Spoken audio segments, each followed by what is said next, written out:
Sun Risers యాజమాన్యం వచ్చేటప్పటికి తమిళనాడుది, sun network వాళ్ళది. కానీ సన్ రైజర్స్ హైదరాబాద్ పేరుతో ఒక రకంగా హైదరాబాద్కి ఒక లైఫ్ ఇచ్చింది. తమిళనాడుకి సంబంధించి ఆల్రెడీ చెన్నై సూపర్ కింగ్స్ ఉంది కాబట్టి వీళ్ళు హైదరాబాద్ని ఎంచుకున్నారు. వాస్తవంగా తెలంగాణ వాళ్ళు గర్వపడాలా, సంతోషపడాలి. ఎందుకు హైదరాబాద్ పేరు ప్రపంచవ్యాప్తంగా నడుస్తుంది. కానీ ఇప్పుడు వేధింపుల సెక్షన్ ఎట్లా తయారవుతుందంటే, వెంటాడి వేటాడుతున్నటువంటి వాళ్ళల్లో అన్ని విభాగాల సిబ్బంది పాస్ పాస్ పాస్ అంత పాసులు కావాలి. వాస్తవంగా అక్కడ శుభ్రంగా టిక్కెట్లు అమ్మడం మానేసి ఇలా పాసులు ఇచ్చేస్తే సరిపోతుంది. ఈ వేధింపులలో చివరికి హైదరాబాద్ క్రికెట్ అసోసియేషన్ ఉండటంతో తీవ్ర ఆగ్రహం వ్యక్తం చేసింది, ఆవేదన వ్యక్తం చేసింది. ఎస్సీఏ తమను తీవ్రంగా వేధిస్తోందని ఆవేదన వ్యక్తం చేసింది. సన్ రైజర్సు ఇలా పరిస్థితి ఎట్లాగే ఉంటే కనుక నగరాన్ని వీడి వెళ్ళిపోతామంటే హెచ్చరించింది. కోరినన్ని పాసులు ఇవ్వనందుకు ఐపీఎల్ మ్యాచ్ సందర్భంగా తమకు కేటాయించిన కార్పొరేట్ బాక్స్ని తాళాలు వేసిన విషయాన్ని సన్ రైజర్స్ బయటపెట్టింది.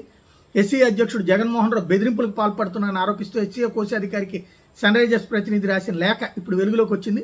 ఉచిత టికెట్ల కోసం హైదరాబాద్ క్రికెట్ అసోసియేషన్ నుంచి ఎదురవుతున్న బెదిరింపులు, బ్లాక్మెయిలింగ్ నేపథ్యంలో తీవ్ర ఆందోళనతో లేఖ రాస్తున్నాం. 12 ఏళ్ళుగా హెచ్సీతో కలిసి పనిచేస్తున్నాం.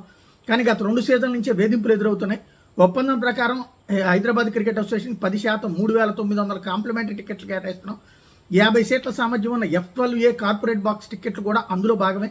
కానీ ఏడాది దాని సామర్థ్యం 30 మాత్రమే అని పేర్కొంటూ అదనంగా మరో బాక్సులో 20 టికెట్లు కేటాయించాలని అడిగారు. దీని మీద చర్చిద్దామని చెప్పాం. మేము స్టేడియానికి అద్దె చెల్లిస్తున్నాం. ఐపీఎల్ సమయంలో స్టేడియం మా నియంత్రణలో ఉంది. కానీ గత మ్యాచ్ సందర్భంగా F3 బాక్స్కి తాళాలు వేశారు. అదనంగా 20 టికెట్లు ఇస్తే తప్ప తెరవమంటూ బెదిరించారు. మ్యాచ్ ఆరంభానికి గంట ముందు వరకు దాన్ని తెరవలేదు. మ్యాచ్ మొదలవబోతున్నగా ఇట్లా బ్లాక్మెయిల్ చేయడం అన్యాయం. ఇలాంటి పరిస్థితుల్లో సమన్వయంతో పనిచేయడం కష్టం. ఈ బెదిరింపులు ఇదే తొలిసారి కాదు. గత 2 ఏళ్లలో హెచ్సీఏ సిబ్బంది ఎన్నో ఇబ్బందులకు గురి చేశారు. ఏడాది హెచ్సీఏ అధ్యక్షుడు పలుమార్లు బెదిరించారు.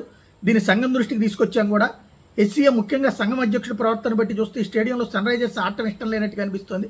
అదే ఉద్దేశం అయితే బీసీసీఐ, తెలంగాణ ప్రభుత్వం మా యాజమాన్యంతో సంప్రదించి మరో వేదిక మారిపోతాం.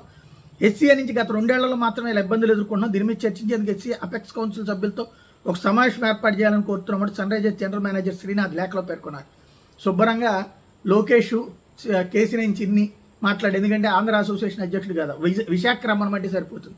అప్పుడు సన్ రైజర్స్ విశాఖ అని పెట్టుకుంటే సరిపోతుంది.